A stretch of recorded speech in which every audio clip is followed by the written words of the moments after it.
So for people who are building businesses listening to this one that might be interested to sell over the next 2 to 5 years, you need to put AI into your company. Otherwise, you can't really exit it. That's one aspect. On like a personal level, most people who are learning AI right now are just using it as Google, basically. It can do so much more. I have created like board members, advisors, and I'm using AI in so many different ways. I also had it to review my books that I just launched recently. What would you give as feedback on this book if you were Alex Hormozi? What would you say if you were Warren Buffett? Of course, they're contradicting each other. It's lovely.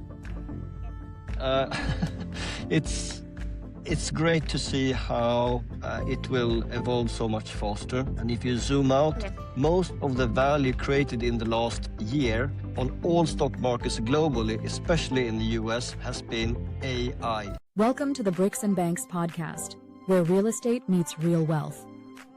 Whether you're building from the ground up or stacking your paper to the ceiling, Steph breaks down property power plays and money moves you can act on. From first-time buyers to seasoned investors, this podcast is your blueprint for financial freedom through real estate, business, and investment. Subscribe now. It's time to build your future. This is Bricks and Banks with Steph. Before we dive into the conversation, I want to let you know that this episode is a paid partnership with BetterHelp. You know what's interesting? We all have these patterns in our lives. The ways we react when we are stressed out, hurt, or disappointed. Maybe shutting people out or walking yourself into exhaustion. Or that voice in your head that says you're not good enough. For me, it's shutting people out. And here is the thing. We know that these patterns aren't helping us. We can see them clearly, but breaking them, that's a completely different story. I used to think I could just power through on my own. That time will heal everything. Or I just needed to be stronger. But the truth is, some cycles are nearly impossible to break on your own. Not because you're weak, but because you're so close to see the full picture. That's why having outside support, real professional support, becomes a game changer. When you have someone who is trained to help you understand why these patterns exist and give you actual tools to help change them, everything shifts. You're not just surviving anymore. You're actually on your path to healing. That's why I'm partnering with BetterHelp today. BetterHelp is on a mission to make starting therapy easier. They will connect you with a credentialed therapist who is trained to listen to you and give you helpful, unbiased advice, ensuring confidentiality throughout the process. You just get to fill out a questionnaire and you'll be matched with a therapist as soon as possible. And if that's not the right fit, don't fret. You can easily switch therapists at any time at no extra cost. To get started, head on to betterhelp.com/bricks and banks. That is betterhelp.com/bricks and banks to get 10% off your very first month of therapy. I'll make sure to leave a link in the description so you can get right on. Breaking the cycle starts with one step, and this could be yours. Going to therapy is not a sign of weakness. It's a sign of strength. BetterHelp makes therapy simple with 10% off your first month of therapy to help you get started. So what are you waiting for? Remember, you don't have to do this alone. A problem shared is a problem half solved. Today on the Bricks and Banks podcast, I'm joined by Fredrik Sandvall, a board director and strategic advisor focused on building real equity value and exit-ready companies. Hey everyone, welcome to another amazing session of the Bricks and Banks podcast.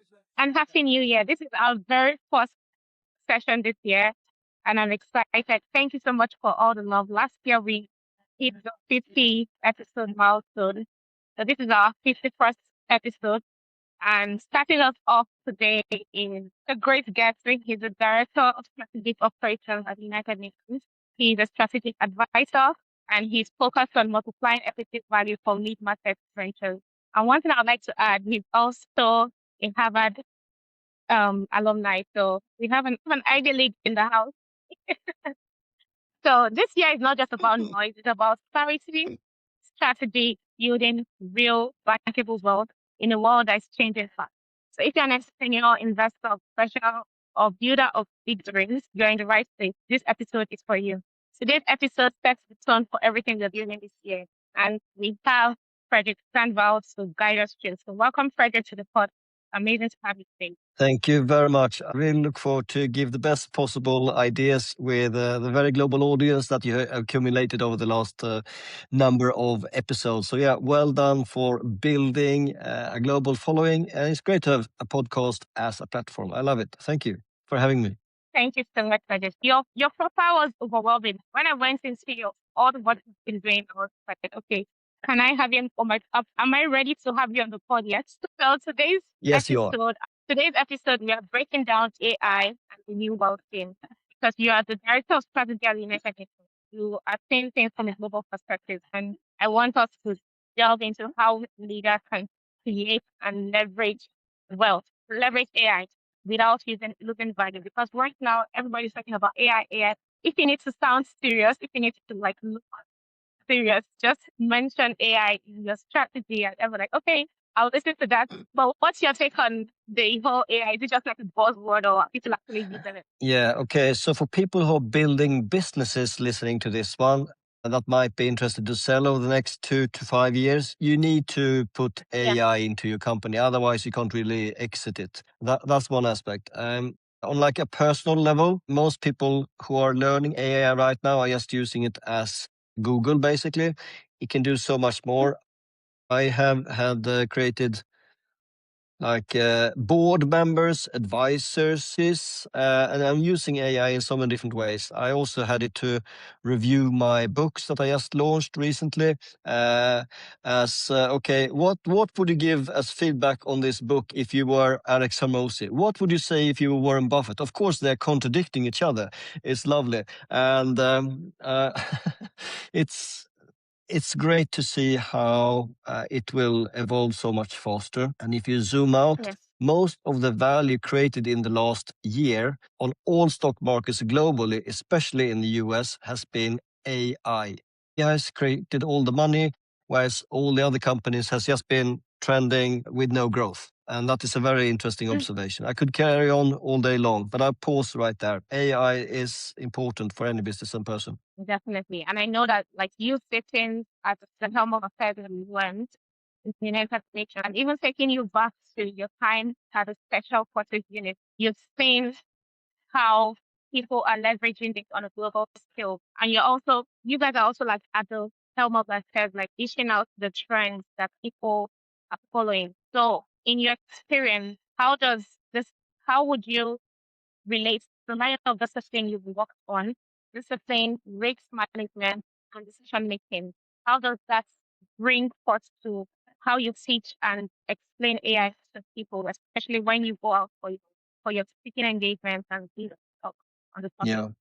So in terms of risk management, there is a very big risk to AI as well. Many companies are not fully aware that when you ask a question, when you upload documents, that is becoming training data for the AI tool, which means you're maybe confidential or client information. I know you've been working with one of the big consulting companies. Same thing there. You need to like have a safe space between your information and the internet if possible, or you connect your Google account with full access to everything you've done to one of the AI platforms, and it can use your personal archive to help you better. It is a risk you have to consider. Another aspect of this, the risk of not adjusting and moving with the trends. I would like to specifically highlight if you are having, I know many people listening to this has got like a property portfolio. If you don't grow the revenue or grow your portfolio, you're actually falling behind, because with inflation and everything else, you need to have some kind of growth. Otherwise, you risk to be left behind. Yeah, let's make it practical because a lot of people are saying that, oh, you need to leverage AI, you need to leverage AI. Stop using like Google, so it's more than just Google. But how, in terms of practical allocation? How can how would I put it now? How can this, like the businessman or the sole entrepreneurship or entrepreneur or the professional, how can these people leverage AI in order to grow their portfolios in terms of investing, stock investing, real estate? How can they leverage this AI so much on a practical level right now? Just break it down. Yeah, so I have many friends who are high-level owners of AI companies. Many of them offering platforms that can help investments. So you can use a platform or your own AI to assess opportunities, to highlight, like you said before, to find risks and to give you perspective. Almost like you can ask AI to be your financial advisor, to give it a clear role, what you want it to do. You might ask, here I'm considering these 3 stocks on the stock market, and can you help me to break down what are the advantages with each of them?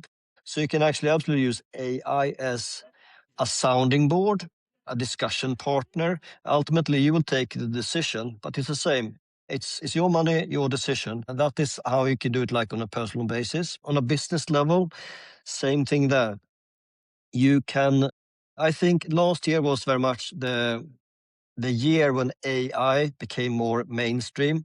Most people have at least tried to interact with AI. I think this year will probably be the year of agents. So that is basically AI talking to AI. Most Yeah. people have not touched that at all yet, but I think that many service providers are going to offer that service, basically simplifying your life as a businessman by maybe having a virtual cold caller, a personal assistant, someone to help you with your bookkeeping, maybe someone booking your flights, etc. Many of those things are happening as we speak. So I see more of Internet of Things, machines talking to each other, as an opportunity to explore this year for many, including myself. So yeah, I hope that is summarizing some of the opportunities. Yeah, and I like the way you put it.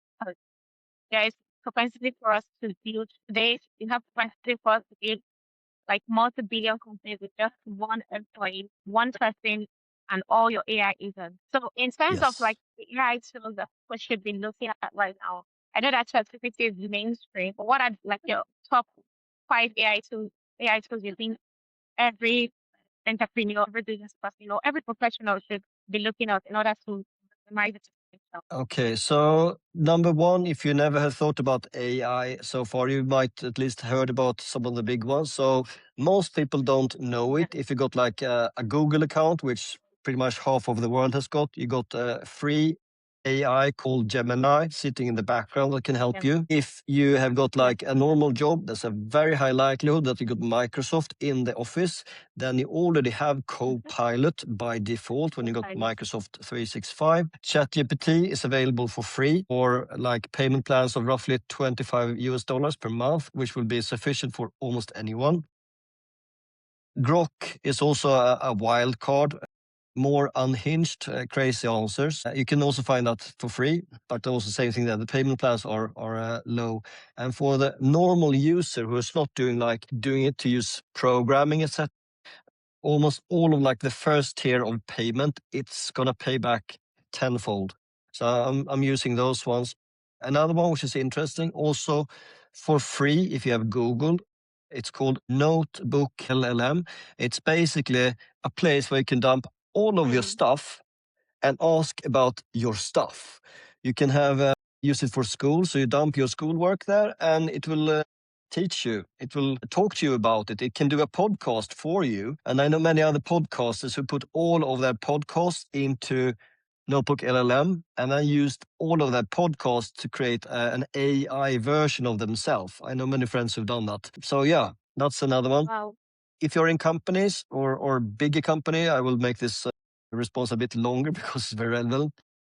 It's one called Anthropic, because if you are really into like programming and doing more advanced stuff, that's a good one, Anthropic. Claude has got very good feedback if you are like drafting high level content creation, writing a book, articles. It's got better like human language, so to speak. You can also use tools to make your life easier. Gamma, that is GMMA, GAMMA. They are doing really good presentations. I suggest you have some kind of AI tool to take notes. And if you're on social media, then same thing there. Use some kind of tool that is taking your long content into multiple short, good videos. Those are a couple of high level thoughts on which tools to use. And talk about like a one man company. I have one specific company which are very much running me plus 10 plus different AI tools, which have saved me many hundreds of hours over the last few months. Wow, that's amazing. I like the fact that you mentioned Gamma because I use Gamma a lot and it makes life easier, Good. especially when you're featuring people and all that. Gamma is top tier. So Yeah. I know that Yeah, you look you've been professional. an investor and a strategic. So you've been an Yeah, investor yeah. and a strategic connector. How has AI changed the way you experience investor pitches? Like when people come to you and they're like, okay, Fredrik, I need you to invest in my business. I need you to bring angel investors to my business. And you have to assess the success and the viability of the businesses. So how do you leverage AI in looking at the risks, the people, timing, and whether or not to place factors? Yeah, I will start with answering a different question, which I would like to answer. And that question is, many people are lazy by using AI tools to do, the tools are doing all the pitching for them. So they might not do too much of human thinking linked to their own pitch deck. If that's in real estate or if that's, property real estate, same thing as different parts of the world. If you're doing it in business, same thing there. If you look like seed funding, startup funding, don't be lazy and allow AI to do all the work. And if you do allow AI to do a lot of the work, give it good instructions. Okay, so that's parking that on the side. How do I assess who I like to work with using AI? I can use it to very quickly just do some light due diligence into the person. I can also use it to understand like high level the numbers. I can have like a second view, a second thought of what I have read. I've done one interpretation, and then I might ask ChatGPT to assess it as a potential investor or board member, and then I get another view, and then I might ask another AI tool to get a third view, and all of a sudden now it's not only me but two other people who read everything on the internet that will give their advice as well. So yeah, I use it in different ways, both on company level, opportunity level, and same with property. You can be creative and ask like which areas might be relevant to invest and why. What are the opportunities that I'm not thinking about? And what are the changes in the law that will create new openings in the market, which is not even in place yet? But what are the laws that come in place next summer? So now all of a sudden you know that, okay, I should have some good option agreements on commercial properties because I can convert that into flats without planning permission, for example, in the summer. So those are just a couple of ideas how to assess opportunities with AI. That's really good one. Thinking about type of businesses or the type of investments people should be looking out to do right now as we enter 2026. What are your top picks for people to like delve into and whole of things? Because the one thing we are big on saying on the pod is pick one strategy and work hard on it. One thing I've noticed is that a lot of people are bothered with are bogged down by the shiny object syndrome. They're trying to do this and something else comes up like, oh, this looks fun. Very excited to make one of the things. This looks fun. If you're advising on one big strategy for us to go hard on in terms of investment and wealth building for this year, what would that be? I would say play to your strength. Don't try to follow what everyone else is doing. Some people know more about property, stay in property. Some people are trading, well, keep doing that. And some people are investing for long term. Same thing there. I have many years ago, like we're talking like 12 years ago plus, maybe 15 years ago, Robert Kiyosaki wrote about he called it the prophecy, which is just stating the obvious. People are getting older, people are retiring, we will have a correction in the stock market again. Ray Dalio is talking about the correction. US and the UK are super over leveraged. We are due a correction in the market. So here is the realistic part of me sharing ideas. I just published a book called The Abyss of Finance, explaining how does finance work behind the scenes. And the crazy thing, like the huge national debt is just a small part of the problem. There are many bigger problems behind that we can't see, because most people are not educating how the banks are doing what they're doing, how companies are doing what they're doing. So there are some really high risks. And also, one thing I'm working on at the moment is linked to all the wars in the world, and there are a few. There's so you can't pick up a newspaper without saying, okay, now the US will attack Greenland. Now they will do this or that. It doesn't matter. The point is, there's so much huge risk between countries. There are risks in terms of currency. The US dollar is down a lot compared to all currencies, including the British pound, where you are at the moment. Gold and silver are on like world all-time high. Same with Bitcoin just very recently, because the dollar is pushed down in value compared to other currencies. And like I already said before, the stock market in the US, if you take the 7 biggest companies on the market, they are all AI driven, all of them. If you also add open AI to it, and to put all of those 8 companies together, they are worth the same amount as all the next 500 companies in the US. So what I'm saying, basically, the AI companies is worth more right now. That is a couple of a few weeks old, that information. So by now, the AI companies hosted out of the US, not talk about China, DeepSeek or anything, just the US AI companies are worth more than everything else. And that's, of course, also a potential risk. So what to invest in? Back to your question. Play to your strength. Don't try to do what everyone else is doing. And also, I would also hedge my bets. So right now, I am, in a way, sitting on the side of the market, waiting for an opportunity, because when things are really Correction. shaky, that's where most of the money is happening right there. You can buy companies cheaper, you can invest cheaper, you can buy houses cheaper. But the thing is, when it gets really stressed really quick, also the opportunity to get credit disappears, because the banks become very careful.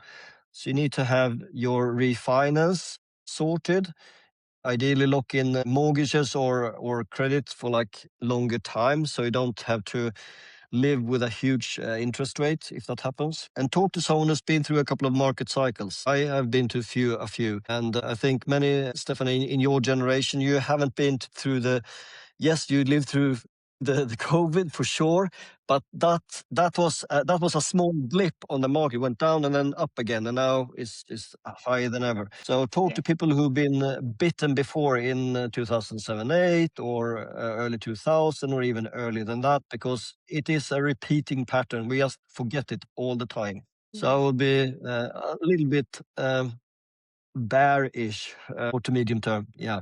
Let's talk a bit about your work in the UN. I know you're the director of strategic operations. So what does that mean for you, and how are you bringing value on the global stage? Yeah, so what I'm doing is I am taking my business learnings into this huge organization. So right now I'm working on, without saying too much, transformation and automation of things. So Okay. simplifying systems that's been around for many, many decades, using AI as part of this. Automate processes, which means you can save a lot of man hours, which is actually quite useful, because right now the UN is under pressure from many countries, so they actually get less money than they usually do, more than 20% less than normally. And this is not anything secret, this is in public news, public eye. So with a reduction of like 20%, you need to think about, do we do the same as before, but with less money? So basically we keep everything, we try to just keep doing the same, or do we need to focus more? I think the UN will focus more, which is good for the ones who get the focus. Of course, it's bad for those who do not get the focus. So I see a bit of change there. going forward. But yeah, automation, leadership is very important.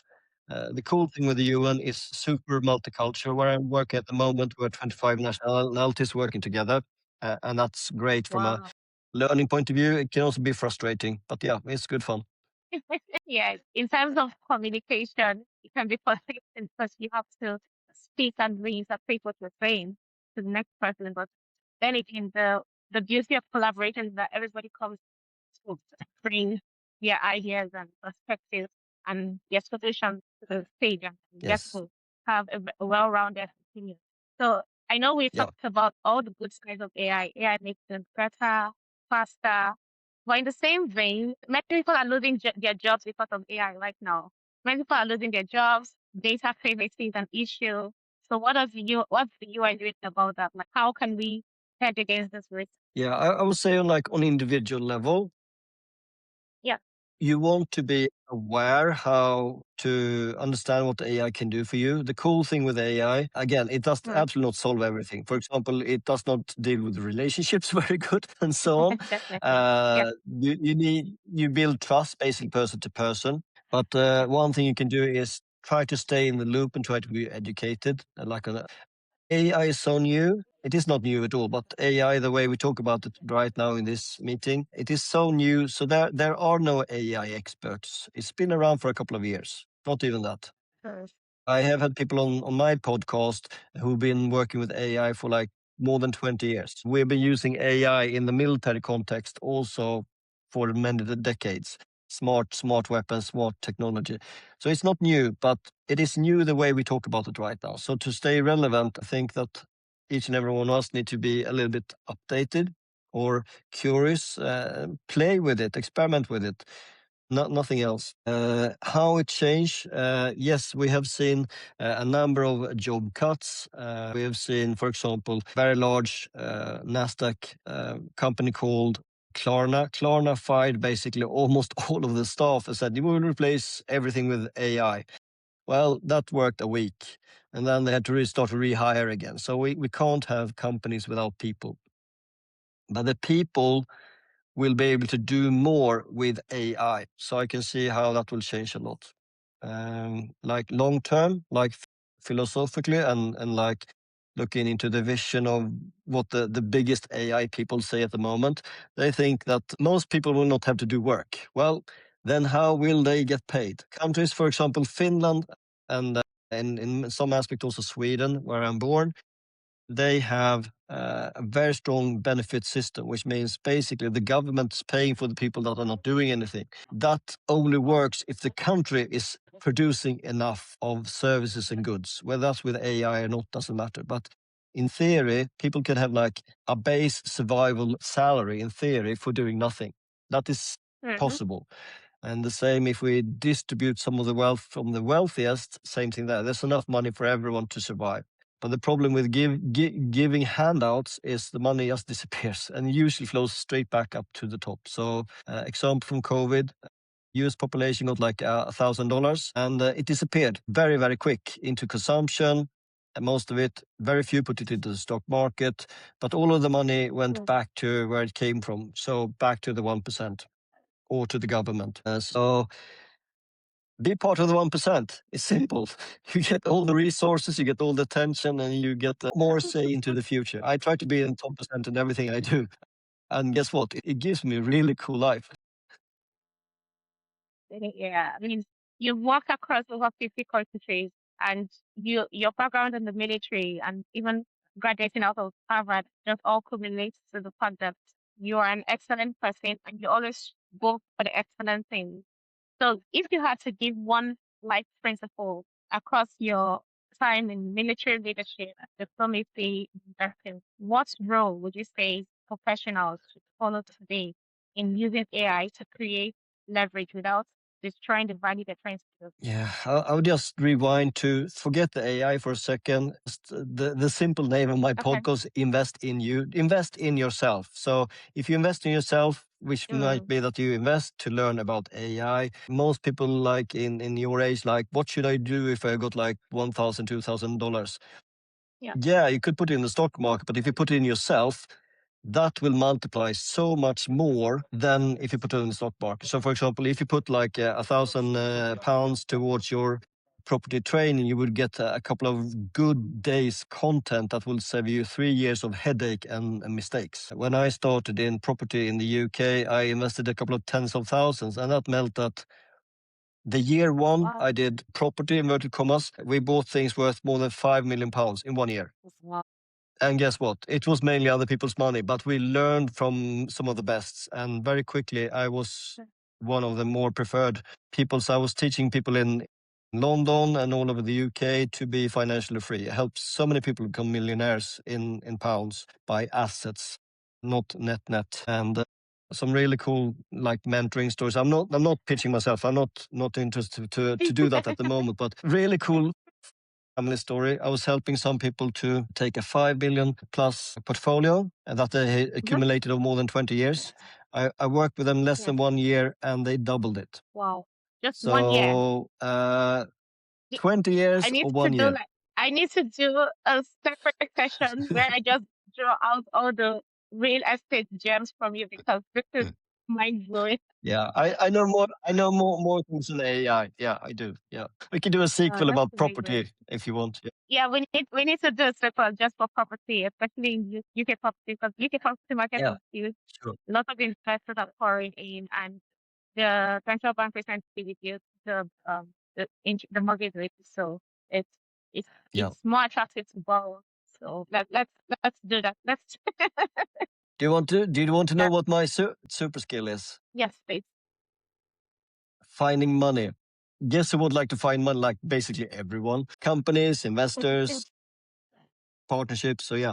I've got a lot of experience in terms of raising funds from individuals, high net worth, even pension funds, everything else. So yeah, it is a very valuable skill to bring to any conversation. So that's another topic. Yeah, definitely. I'll pen them down for another session episode. So that brings us to the end of this session and takes us into the fire cracker round. So the fire cracker round is definitely asking you a bunch of questions. You getting me right back to the very first answer to my. Are you ready to rumble? Drum roll. The very first question is: so what's one trend you think most people are overhyping right now in terms of AI? What's one AI trend people are just blowing up? No good risk. Yeah, good question. Still not 100% sure if I heard the question right. I will answer the question like what one AI thing that people are missing at the moment. Is it okay if I answer that question? All right, give me a second to think. Yeah.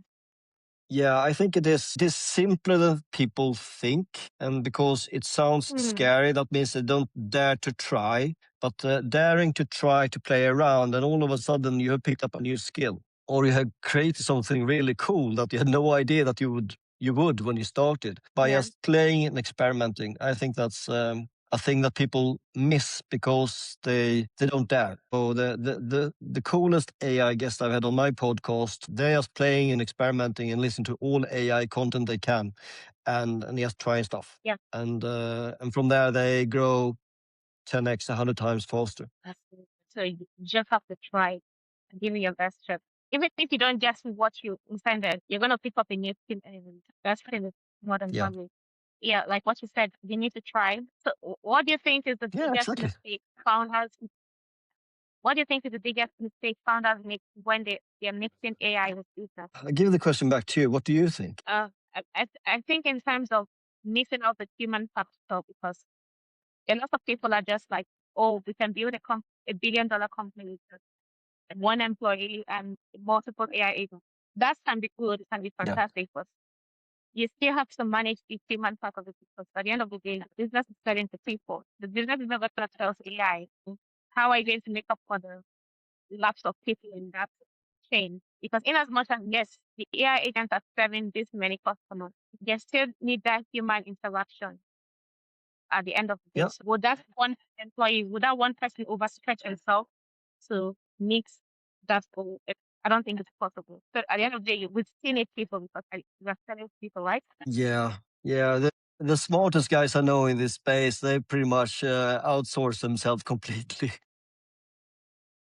But I think what you said there is a very good conclusion of the whole session. I think there's so much more to be done, more to be explored, and we're just scratching the surface. And it is going so fast, you can't even talk about which version of an AI tool because 2 weeks later is something else. Definitely. And Something else they has are come up. always overtaking each other. So there's no need to try to date this episode, even if you said Happy New Year. How do you unwind and reset when you're not so busy raising funding and building multiple businesses and yeah. traveling the world? For me, it is health and fitness. I do a lot of training, and when I do Right. all of that, I do more quantity than quality. So I do a lot of walking, hiking, cycling, and so on. And I very often combine that with podcasts. So I recently had a guest on my podcast. I was joking, said to him, well, guess what, Nick? We have been climbing the mountains together. You were very close to K2 the other week. He's like, what? What do you mean? Like, well, I was listening to the podcast while hiking. So yeah, I do unwind and I do reset my mind by training more than anything else. So training for me is even sometimes replacing sleep, and for me it works well.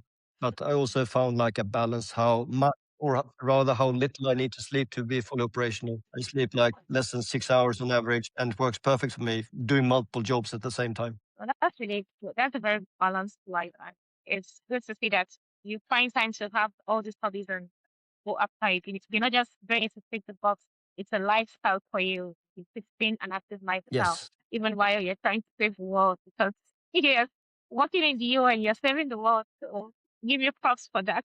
So Fredrik, before we let you thank go, you. so before we let you go, how can we reach you? What's your social media? I know you talked about your podcast. Yeah. How can we get you to you? LinkedIn? So I'm on all social platforms, and my name is very unusual. So if you Google my name, you will find the first number of pages. My name is Fredrik Sandvall. The best place to find me and contact me and communicate with me is LinkedIn. I do have a couple of books available on Amazon. I think the most topical one for most, just to be aware. I'm not telling anyone what to do, but to become aware about the financial system is just launched. It's called The Abyss of Finance. It's available for peanuts on Amazon. The podcast is Invest in You. So yeah, that summarizes where to find me best. Okay, thank you for that. Make sure to leave the links to your socials and your podcast in the description.